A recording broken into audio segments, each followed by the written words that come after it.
couple announcements before we get going with our panel discussion. Career Services would like us to announce that it's a free service available to you if you need help with strategies in job searches, networking, with Bethel alums, resume prep, interview practices, advice on salary negotiation, advice on getting into graduate school, or discovering through assessment how you're uniquely made and what your strengths are. Schedule an appointment with Career Services now. And start planning for the Minnesota Private College Job and Internship Fair, which will be February 22nd, and we'll have over 340 employers looking for people to hire. So, Career Services, free service to you for life as a Bethel graduate. And then Dr. Thomas, want to say a little something about Mynahan? Yeah, so on Saturday, 3 of our students participated in a data analytics competition called Mynahan. It was at Optum, which is a company out in Edens Prairie. They got their data like a month ago and basically ran a bunch of analysis on it and presented it. This was the first one that we participated in, and the students thought it was really fun and something they'd like to do again.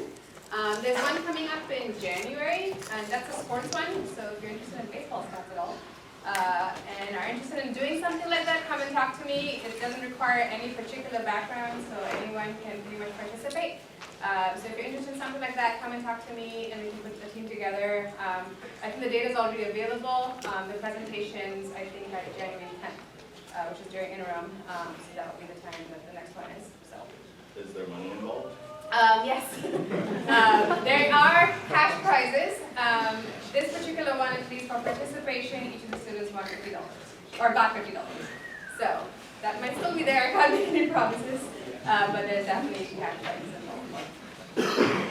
And final announcement, a couple weekends ago, Bethel sent 3 teams to the ACM Programming Competition for the regionals. So if you competed in that, go ahead and raise your hand or stand up. All 3 of our teams.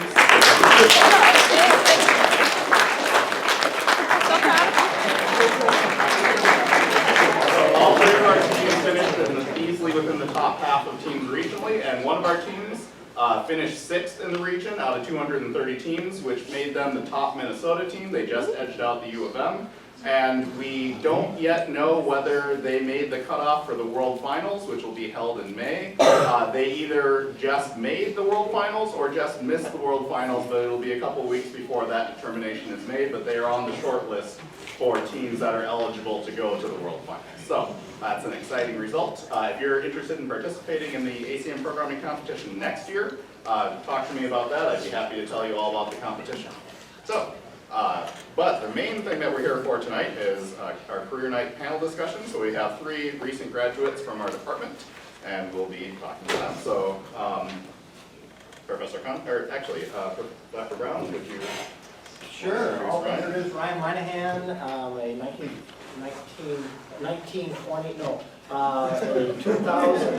2015 graduate from in math with 5 control licensure, and is presently teaching at Elk River High School and teaching geometry and algebra. And let me see, what can I say about Ryan? You know, I do supervise some student teachers, and sometimes supervising student teachers can be, you know, less than exciting. At times, you know, classes can be a little bumpy and that sort of thing. And I have to say that Ryan's one of those students that occasionally come along and we really look forward to going out and observing his class because he's a talented young teacher. So we welcome you, Ryan.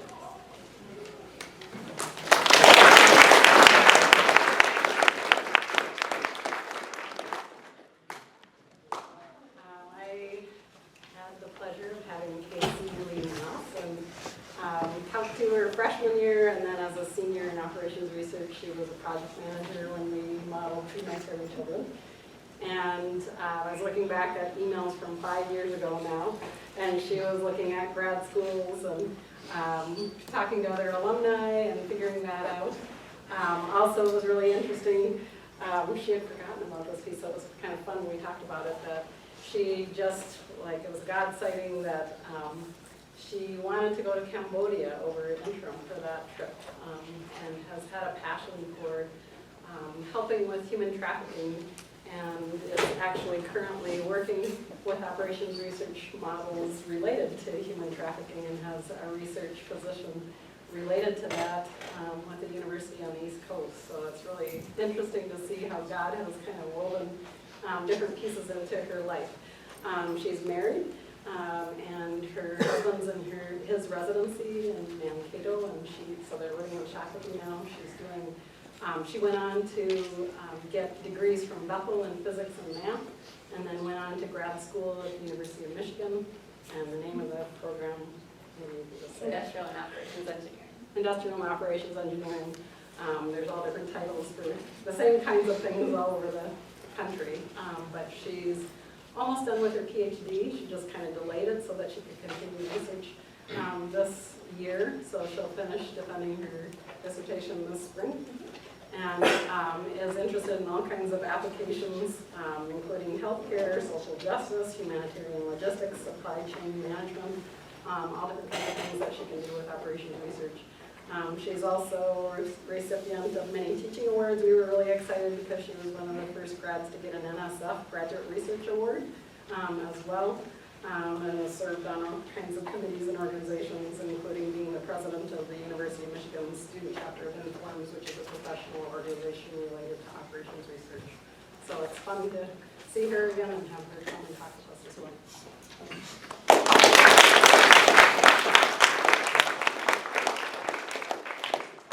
Rob Upcraft, graduated in 2012. BS in computer science, and then, of course, the minor in math that goes along with that. He and I did a research project, a really very successful research project, classifying the ultrasonic sounds of rodents. Rats and mice make a lot of sounds in the ultrasonic frequency range that you can't hear, but all kinds. So we spent a good summer and then some months before that using wavelets, MATLAB, Fourier analysis to classify all the grunts and wheezes and sneezes and coughs and whistles that rodents are making all the time and what they mean. So that was a part of a project for a NSF grant at the Johns Hopkins University, and actually the intellectual property is currently under review for patent. I don't know if I told you that. He wants a cut now. Okay, so it's great having Rob back again, and he's currently working at Securian, working with sort of oversight of developer builds and security, and I'll let him tell you when it's time to a little more detail about that. So thanks for coming, Rob.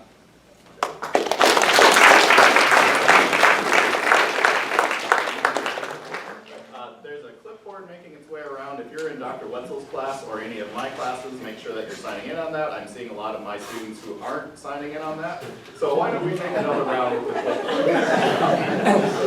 I also have a notepad going around. Yeah. Okay, so we got a partial bio. Is there anything that you guys would like to say that wasn't covered?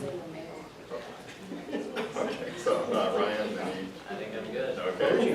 Kayse? I was just told that I should say I'm also doing some research with the Mayo Clinic right now in their radiology department. We're trying to figure out how to schedule patients on their MRIs and CT scans a little bit better. I have nothing Okay. All right. So then our next question. So is there anything about your day-to-day life that caught you by surprise after graduation? So when you went off to teach high school, went off to graduate school, went off into industry, was there anything that you weren't prepared to have happen? So Rob, we'll start with you. Yeah, so I think, I mean, and granted, this is gonna vary a little bit depending on whether you go to grad school or go to industry. For me, going into industry, I think one of the big things I noticed was that there isn't necessarily a right answer anymore. So in academia, especially in computer science, you already have a set of good or right answers, and then an even larger set of wrong answers. But then you actually get off you go off and start developing or doing work on industry, and all of a sudden, you know, what was in the textbook isn't necessarily the answer for the context you're working in.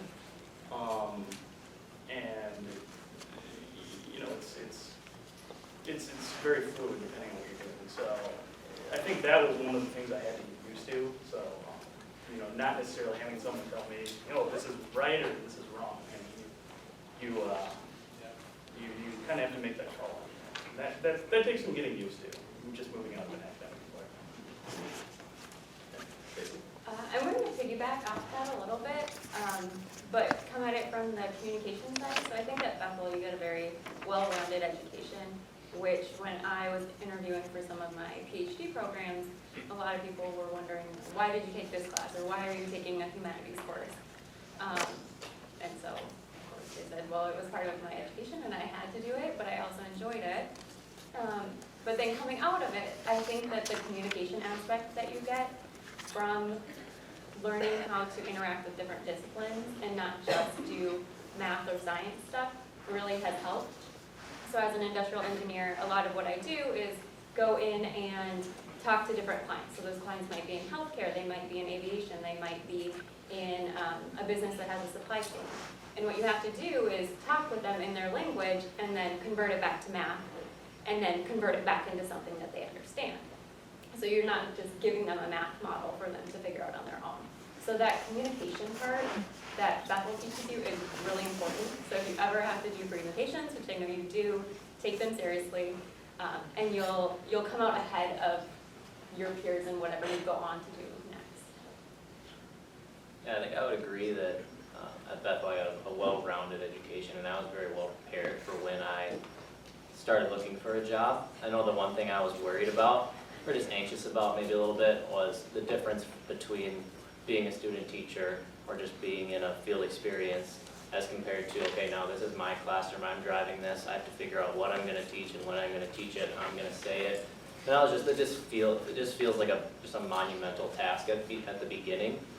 So maybe one thing I was pleasantly surprised about was, I mean, I only interviewed a few places. It was probably too easy for me, but what I found over and over again is that there's schools where there's so many resources out there and they all want to help you and set you up with a support system that's going to help you out with that. I know when I took the job at Elk River, multiple people reached out to me and said, hey, this is what I do, or this is how I would do this, or in my first year I didn't get this kind of help, so let me kind of guide you in this way. So I think I was kind of pleasantly surprised when real life hit that there's people out there that are going to help you. So that was kind of my biggest thing. So, next question.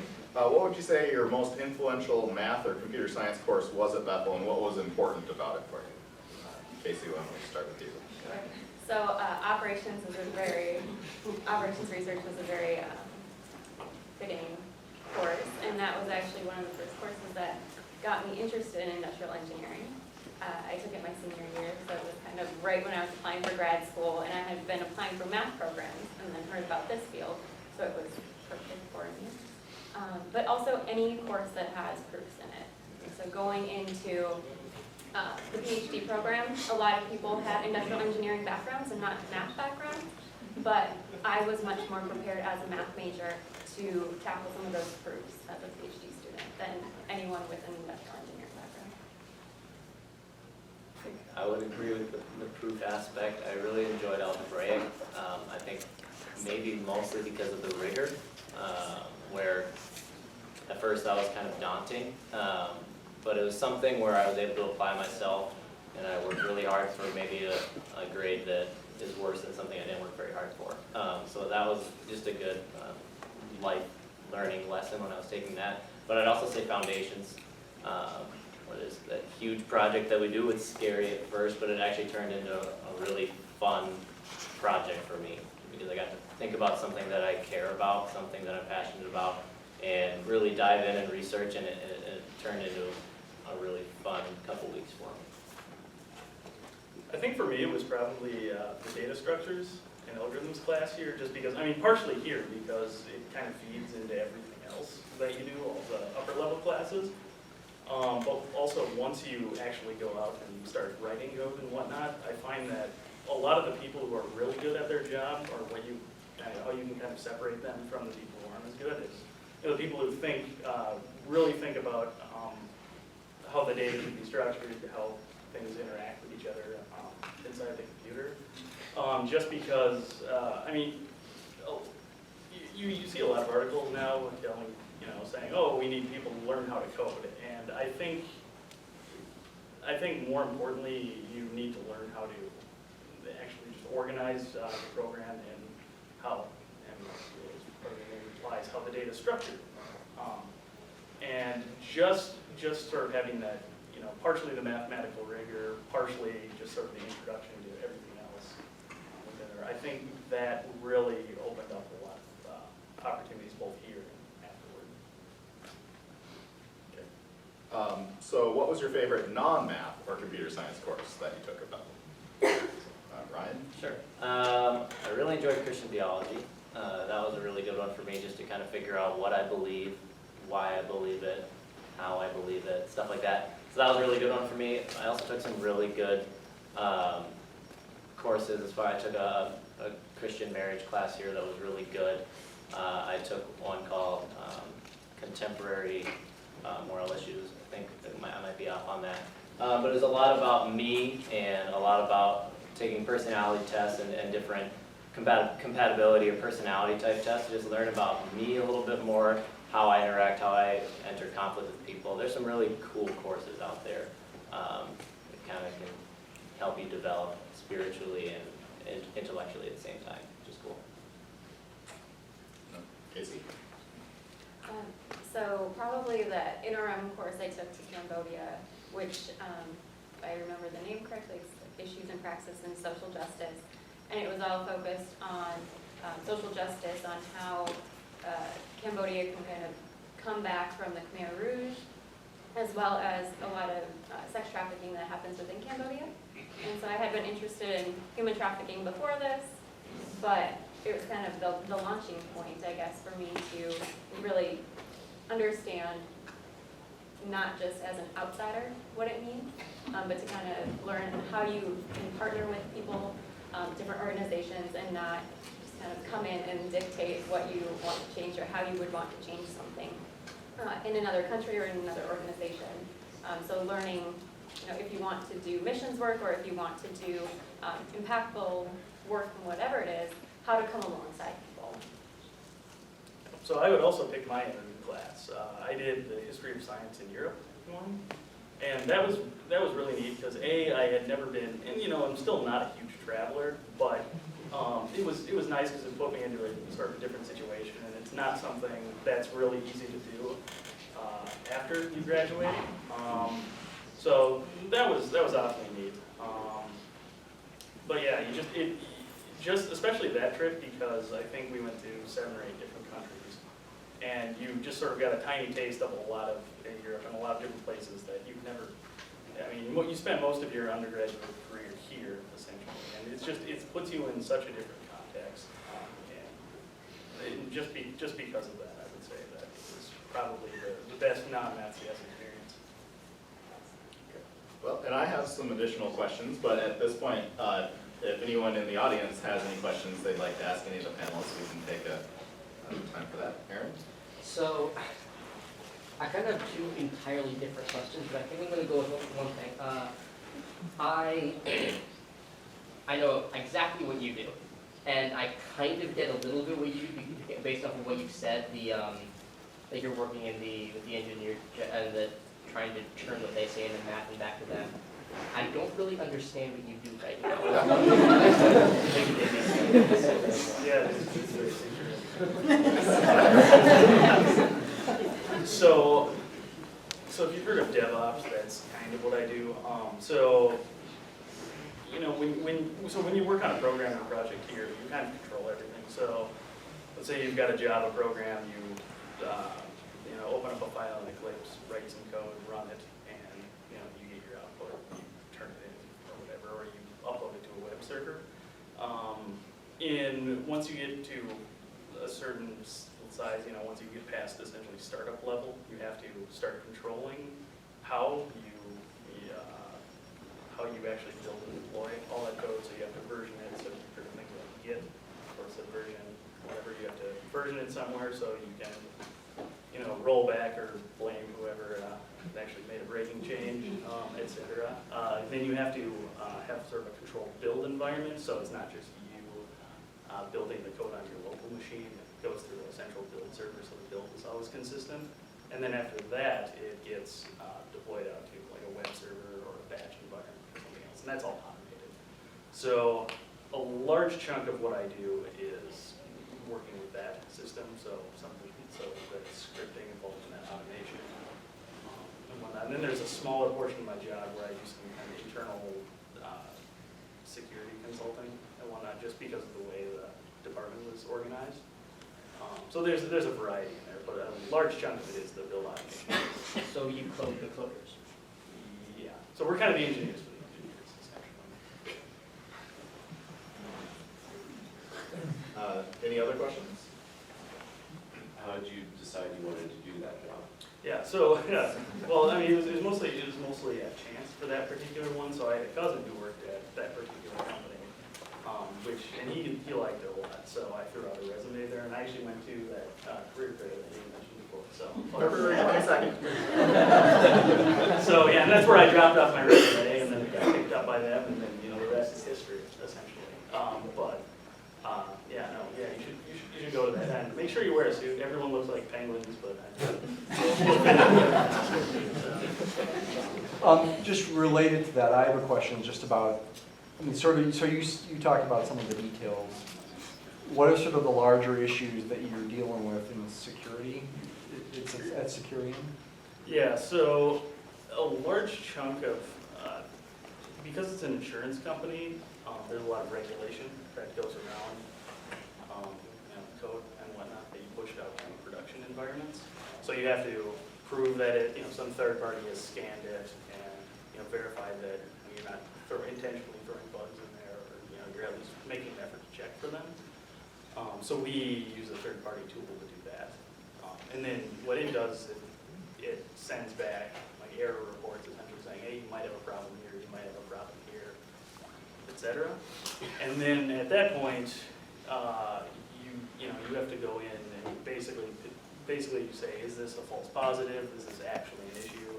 And I'm kind of in an area that also does some of the security specialization consulting for that. Okay. So, because not all of our developers are security experts, so usually that's kind of what we're selling at that point. So, real quick, bringing up the point of how did you get to where you are, could each of you comment really briefly on what the schedule is like for the field that you went into, as far as applying for jobs or applying for grad schools and things that need to be done by certain dates?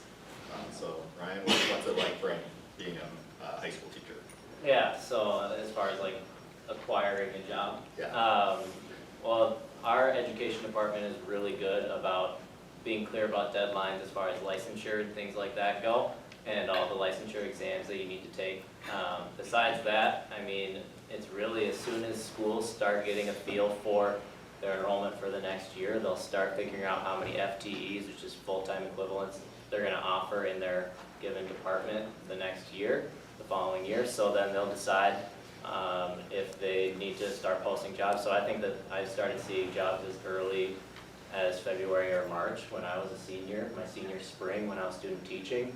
And I think the people that I had graduated with, we had pretty good luck. I think almost everybody had a job before graduation even came about.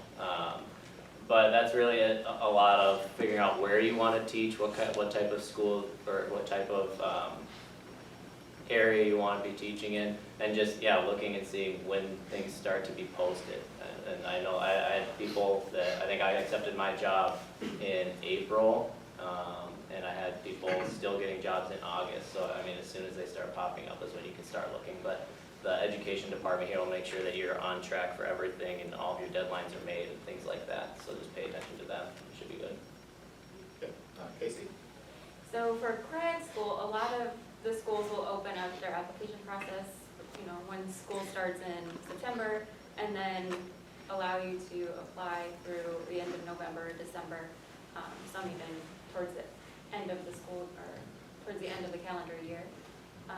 So if you're interested in it and you're a senior, there's still time. Like I said, I learned about operations research my senior year. It was in the fall. And so I still had time to apply that semester for industrial engineering programs. And then after that, I think it was about end of February that I started hearing back from schools to start either they might need a phone interview, or they might just accept you right out, or they might need a site interview. So if you do any site interviews or visits, those are usually in March or so, and you make your decision end of March, beginning of April. Yeah, and software engineering tends to be pretty fluid, and you can see jobs popping up around the clock. For new hiring positions, they do tend to, you do tend to see larger clusters toward the late spring and then also around December, but it's fairly around the clock. In my case, I had an internship and I just got hired out of that for the next year. So, but I think everyone in my graduating class, most of them didn't have that, and everyone was hired out of theirs.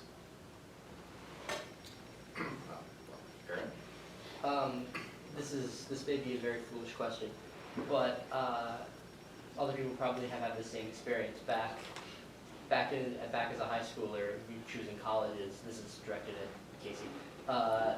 Like the competition, of like all this, like people like colleges really searched us out back in high school, and I'm assuming it's nothing like that for grad school. You have to do everything, I'm assuming.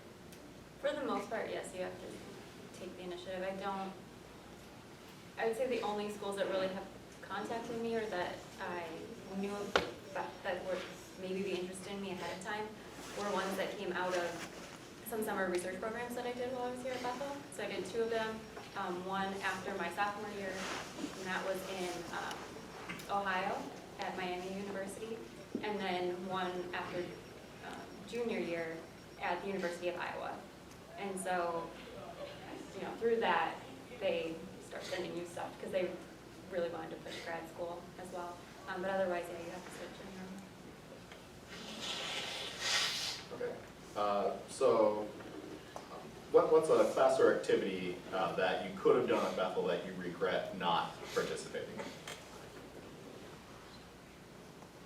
I guess I Directly. I'm sorry. Yeah, sure. It's not a problem. Yeah. Overall, I don't know that I've got that many regrets. I remember one time, it might have been my junior year, I had the chance to go to, I think it was actually a conference for that wavelet stuff that we had done. I think I was in the middle of COMAP or something, and I was tired, and it was just like, oh, I don't want to do this, essentially. So I ended up not doing that. And then a few years later, a couple of years ago when I was working, I got to go to a conference for the first time. It was like, oh, this is actually quite a bit of fun. So, I sort of feel like I missed out on that a little bit just because I was lazy at the time. But if you get a chance to do that, I would recommend doing it for the experience. I would also highly recommend conferences. So as a grad student, I go to a lot of conferences, probably about 5 or so a year, and they're kind of all over the world. So that's been a perk for me as I've traveled a lot, and it's all been on the University of Michigan's budget. So that's a plus for grad school, particularly PhD. Eat at fancy restaurants? Yes, you get like $50 for dinner. I don't know what I would ever do with that at Bethel. So, it's very nice. But you do have to present and do work too, so it's not a separate trip. But while I was at Bethel, I wish I would have stuck with Spanish. So I did Spanish in high school and took intermediate Spanish here, which is enough for me to get by when I went to Chile for one of my conferences and no one spoke English. But I really wish I would have been fluent in that. So maybe someday I'll continue to pick that up. I was pretty close to a computer science minor, so I probably should have maybe just finished that off since I was so close. And I probably had an advisor at the time say, hey, you're pretty close, and I just thought I was smarter than him or whatever, and decided not to. But that's one thing, probably. Besides that, another one that comes to mind is there was a education trip to London over J-term that, again, I kind of just copped out. I just kind of flaked out, and I basically could have gone to London alone or Florida with my now wife and some friends, and I chose Florida. So that was for sure.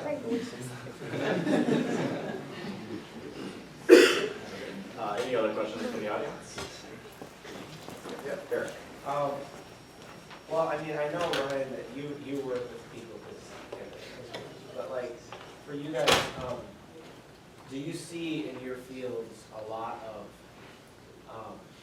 group work essentially, or is it more individualized? Or because I just kind of, I've gotten mostly from, I did a couple years at Normandale for PSEO, and he said that a lot of jobs now are focused more on group work rather than individual, and I just wanted to know, I mean, is that true in your fields? Or It really, for me, it really depends on what I'm working on at any given time. So there are some projects where you really need to work with other people at different specialties to do things, and there are other times, like smaller projects, generally speaking, where you go off and essentially do things on your own.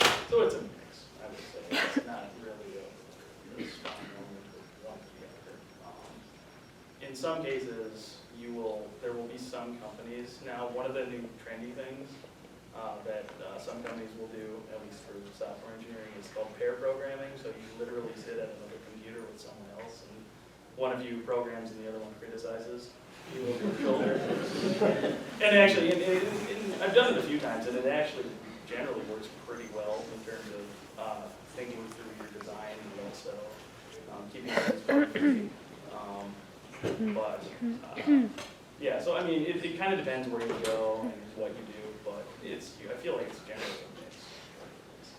I'd say generally for like a PhD in industrial engineering or math, it really kind of depends. So some of my fellow PhD students, they just work with their advisor. They have a meeting once a week and then do the rest of the week on their own, doing research. But for me, one of my important things was to use math in an applied way where someone else is going to care about what I do. And so that means that when I work with hospitals or when I work with different NGOs that do human trafficking work, we do meet as a team, and it's a very collaborative process about what's that actual problem going on, making sure I understand it, making sure they understand kind of how math can be used. But then after those meetings, whether they happen a couple times a week, then you kind of go off and do the math on your own, meet with maybe some other people who are doing similar math stuff with you, and have meetings there. So it's kind of a mix of both, which is what I really like. You still get that interaction with people, but you can still kind of sit down and do math on your own if that's how you prefer, and that's kind of how I prefer to do it.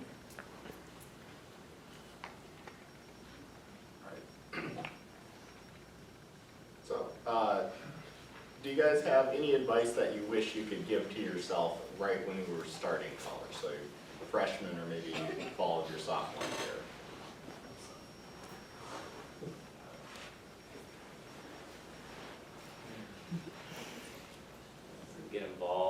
Get involved right away. Just for social aspects, but also just, that's where all the memories happen when I look back. It's like, it wasn't when I was goofing off in my room with my roommate. It was when we were out involved in activities and things like that. And also I just make sure I tell myself not to procrastinate. But I still tell myself that today. I would say talk to people, obviously not just your friends and for a social aspect, but if you have a question about, would grad school be the thing for me, or what would a career in this look like, don't be afraid to talk to someone and ask some questions.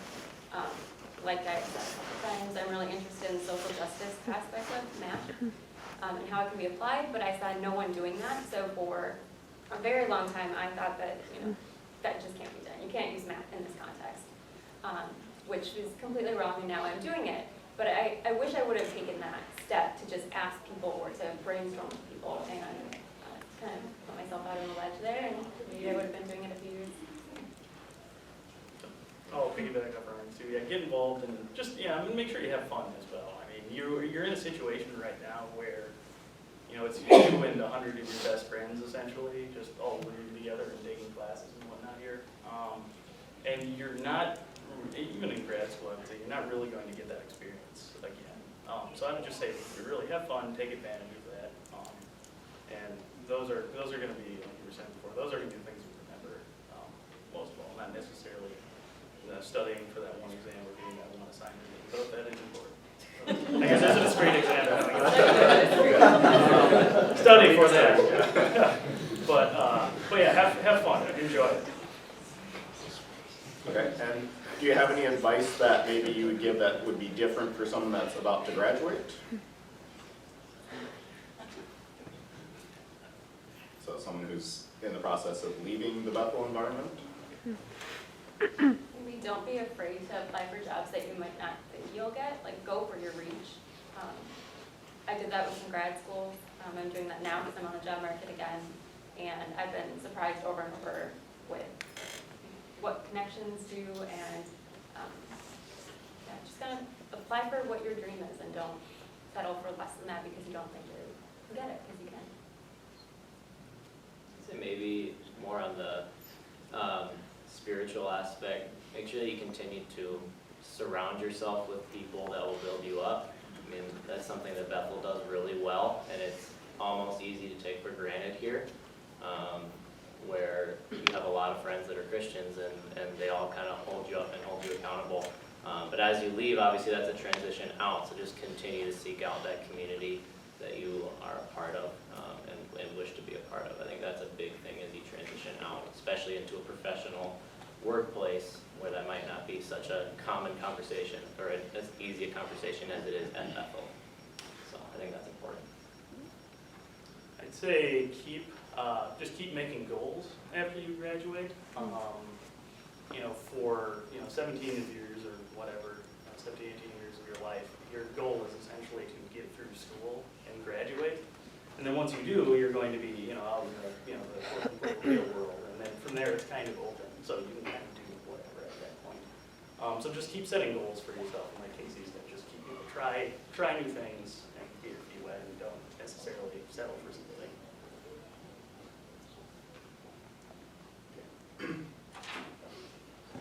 For many of you, actually, as you go through your regular daily routine or weekly routine in your chosen career at this point in time, what would you see as both spiritually and professionally a regular challenge of your day, and then also what would you see as a regular blessing of your day? I can go. I think that a challenge is when you're working with students, a lot of times those students aren't coming from a healthy family that you might have had when you were growing up. I've gotten emails 5 minutes before a kid shows up that says this student was raped last night. And it's kind of like, what do you do with that, How are they supposed to be thinking about geometry at that point in time? So there's definitely challenges. Each learner is individual and different and unique and valuable. So it can be exhausting sometimes, or it can kind of grind at you. Because you working with kids, you tend to see some bad stuff, or just some kids going through some terrible stuff. But that also kind of turns into the positive for me, and I think something that Bethel did really well in the education program was just to instill that teaching is all about relationships, and I'm in a district that says the same thing. So it's really a blessing for me to, if there's that student, to be able to, okay, well, I'm going to be that positive adult in that kid's life today. Like, that's the best thing I can do for them. I can't change what's happened to them. I can't even get them to focus on math maybe on a day like that, but I can be there. I can be that person that they can go to. And there's some really cool things that happen once you start getting to know the kids that you work with. Mine is simultaneously a challenge and a blessing.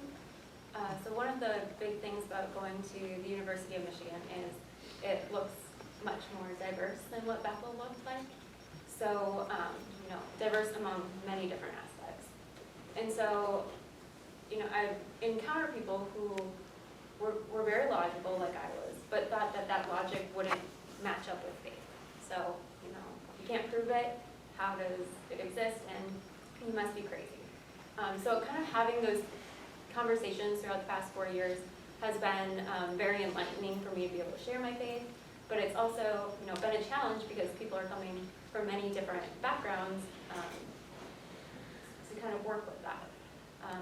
But on the other hand, it's also been a blessing because I really enjoy the diversity of this world, and it has really enriched my life. Yeah, so I mean, it's kind of the same deal. You're working, you know, all of a sudden you're working with a bunch of people who don't necessarily think similarly to you, so that, but on the other hand, kind of like what you were saying, it really kind of, it helps sort of test you, and also kind of helps you reinforce, so the question, okay, what do I believe, why do I believe that?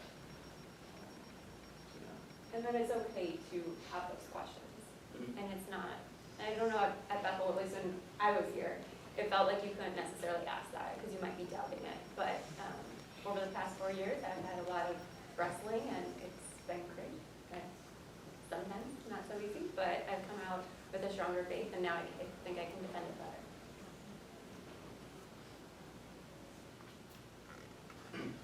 Some more questions from the audience? Yeah, I see. Where do you really see yourself in like 10 years? I think I'll be doing what I'm doing. I'm loving it right now. It's so great, you guys. If any of you are math ed students, it's so much fun.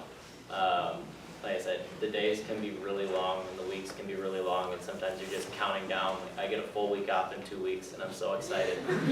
But it's so great, and I'm also really passionate about coaching, so I've been given the opportunity to do that as well. So for me, I don't anticipate any reason to be doing anything differently than I am right now. I would say that I'm currently on the job market, so this looks a little bit more uncertain for me. But even with the jobs I'm applying to, I'm going in with the thought of what do I want to do, and what I want to do is use math in an application for social welfare. So whether that means that I am a tenured professor, hopefully in 10 years, and I'm doing research along those lines, that could be an option, or whether I'm working in industry for a company that works with nonprofits and does research along those lines. So either one would be a good outcome for me. No, I have no idea. And the reason I say that is because one of the things I like about CS is that it has a tendency to change fairly frequently. There's a lot of growth, a lot of development. You know, a lot of things don't look the same since when I graduated, and I assume the buildings are not going to look the same either. So I imagine it'll be something similar to what I'm doing now, but I don't know exactly what that's going to look like. That's one of the things I enjoy. Okay, well, I saw a hand up. I was just wondering, Ryan, what do you also coach when you were teaching around? I'm sorry, what do I coach? Yeah, what do you coach? I coach girls basketball. So last year going in, there was an opening at the 10th grade level, and then I've moved up to JV this year. So moving up the ranks.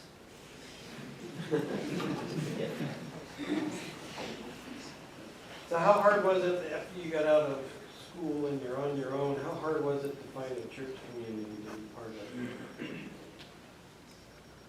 I'm a bad example because I ended up teaching in the community that I grew up in. So I go to my home church still. I'm also probably a bad example because I've moved a lot. A week after I graduated from Bethel, I got married on a Saturday, and then on Sunday we drove up to Michigan and we started grad school and med school that Wednesday, so 3 days later. So we did take a honeymoon. It was in December, just pushed back later. But so that we had to find a new church community, and then 2 years after that we moved again because of my husband didn't need to go to school. He was in his rotation, so we moved. We found a new church there, and then now we just moved again. So we're still kind of on the search for. We think we found the church, but. Yeah, sort of depends how you quantify it for me. So I was going to a church when I was here in college, and then after I graduated, there was some turnover in the church. So I said, okay, I'm just going to look around a little bit. Spent a few months doing that, and actually ended up back at the same church. after they have stabilized a little bit. So, I mean, I would say take some time to look around, certainly, but yeah, I think it takes as long as you can, essentially. Or it could take a really long time too, because, you know, even if you go to a Saturday night service and a Sunday service, you still can only do like 2 a week. So thinking about how you would choose a church is something that's been on my mind too. About, you know, are we just being picky about things of this world, like is the music good enough or whatever. It's something that we've had to think a lot about. My husband did music at Bethel and I am not musical, so that's one of those things. So when you were looking for churches, is there like a website that you just Google for churches near me, Just or? Google Maps. Okay. Church. If you know a better way, let me know.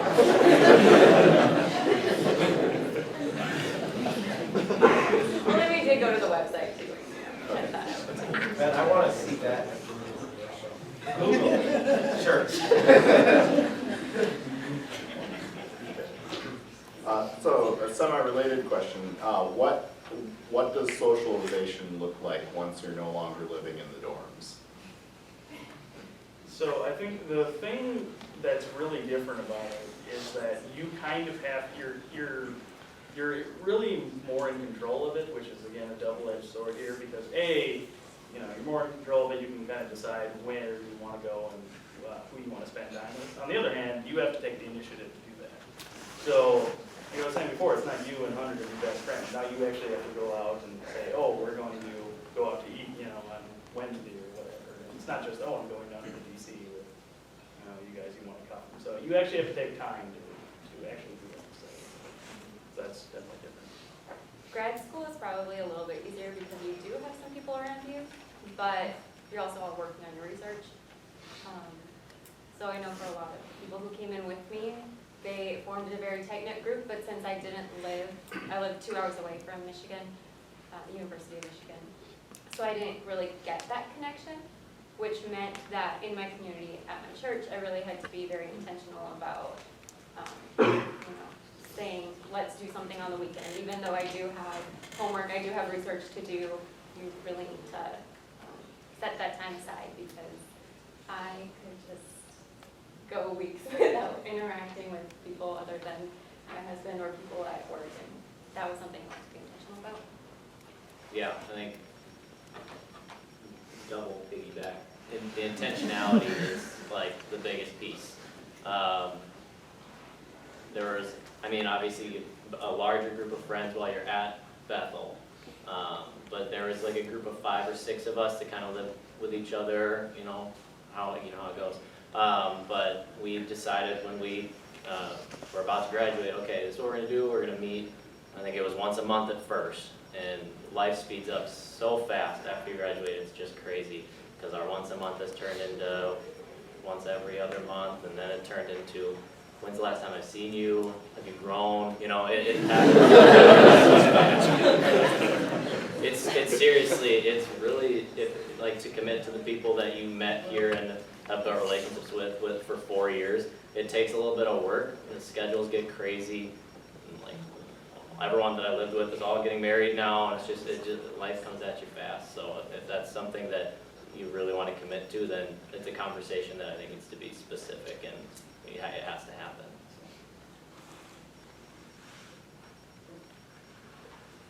So, do you feel like for where you ended up, Bethel prepared you well, or were there some gaps that you wish you would have done something better?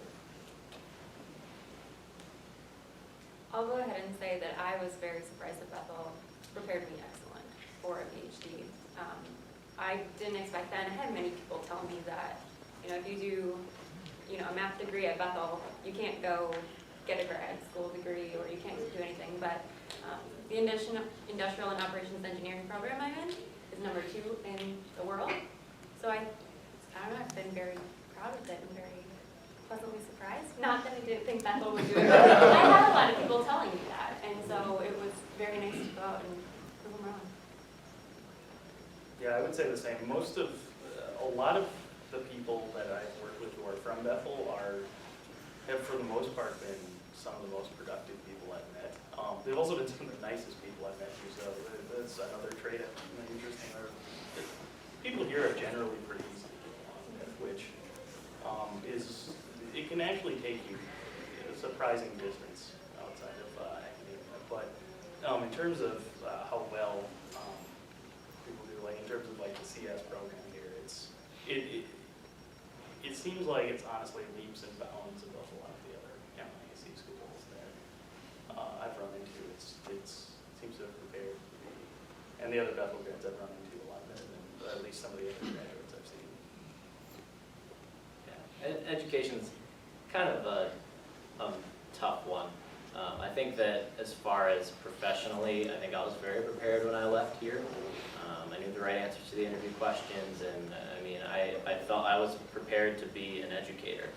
But at the same time, the amount that I've learned I've taught for 1 full year, just leaps and bounds as far as growth, and I think that just comes with, I mean, as cliche as it sounds, on-the-job training. You learn as you go, and it's just amazing. I mean, I could just look back at the first lesson I ever gave and just laugh. Like, it's just so much better, and it's only been a year. But that's nothing against Bethel or any school that can prepare you to be an educator. I feel like I left this place very ready, but I've also learned a lot since I've left. Let me piggyback on that and say, so we made you do a full math major as well as the ed courses. Some other schools, you're an ed major with a math minor. Do you feel like we gave you way more than you needed? And you wish you hadn't have had to take algebra and real and some of those? I mean, Careful how you yes. I signed up for it, so I know exactly what I got myself into. So I don't think I'll ever be explaining algebraic structures to any of my high school students, but I signed up for it because that was what I was interested in and passionate about. So I'm very satisfied with the course load that I got. Yeah, I was able to continually be challenged and be stretched and to learn new things and to learn a little bit of determination and hard work. So I'm grateful for all of it. I'll also add that when I went through my degree at Bethel, I didn't think there was much programming. I probably should have taken more. But going into grad school and having that background was so helpful. I was so surprised about how many people had not done any programming at all. And one of the nice things about industrial engineering is you can do as much or as little programming as you want. So on a daily basis, I'm coding stuff, I'm doing algorithms. If you don't want to program at all, you still have to do a little bit, but you can pretty much get away with just knowing essentially what a for loop is. And if you really love it, you can do data structures and you can do algorithmic developments and code all day if you want. So something for the CS majors to think about industrial engineering as well.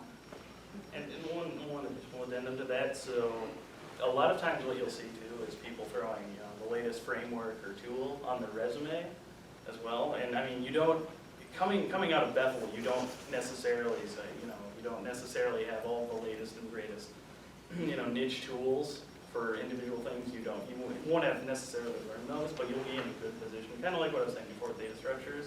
You'll have a good solid framework or base from which to work, where you'll be able to pick up all these various things without too much trouble.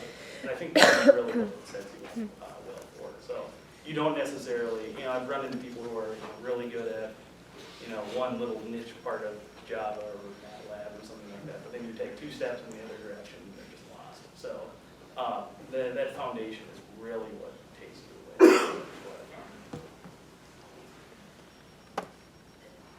Okay, we have time for a few more audience questions. So, Aaron, since you've gotten 2 questions in, we'll go with something big. So go for it. Brian, I was just curious why you chose your district and school. Yeah. What stood out? I mean, as I started looking for jobs online, which the education department does a good job of setting up with how to find openings, I really was just looking for anything I could get. I was not going to be very picky as far as where I landed, But I opened up and I saw that ISD 728 Elk River had 2 openings, and I thought, oh my gosh, like how cool would that be? But then I applied to it and I was just like, yeah, I probably won't get it. Well, then I applied to some other places, and I really ended up with kind of 2. I interviewed. For me, it happened all really quickly.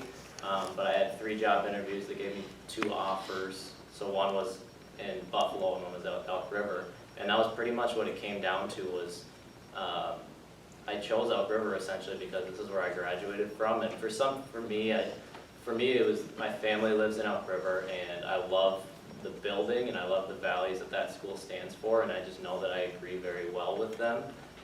The things that they emphasize and the things that they value are the same values that I've kind of come up with, so it just felt like a very seamless transition for me. And everything about me, I was just excited when I was there. I was excited when I was interviewing. I was excited about hearing back. Like, I knew the Buffalo interview went well, and I really liked the people that I had interviewed with, but something about Elk River just excited me, and I think that, at least in education, that's a good thing to kind of follow, is if like there's an excitement and like a fire or like a spark where you're at, or like the people that you're with, or the building that you're in, the kids that you get to interact with. You kind of just listen to that when you get that feeling, this is a good building for me to be in, and I totally think that I have that.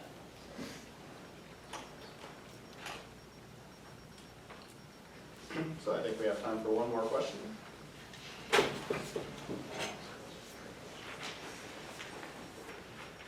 Otherwise, we'll just sit here awkwardly for another 3 minutes till we're done. I've got a comment. Yes. Robert. So this is for everyone. What's like your most outstanding accomplishment regarding your work, right now?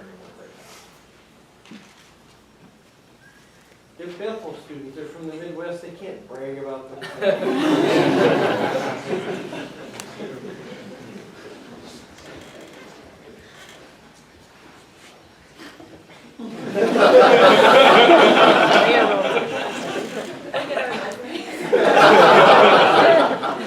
I haven't strangled a student yet. How about I change it? What's the hardest obstacle you come across in your work right now?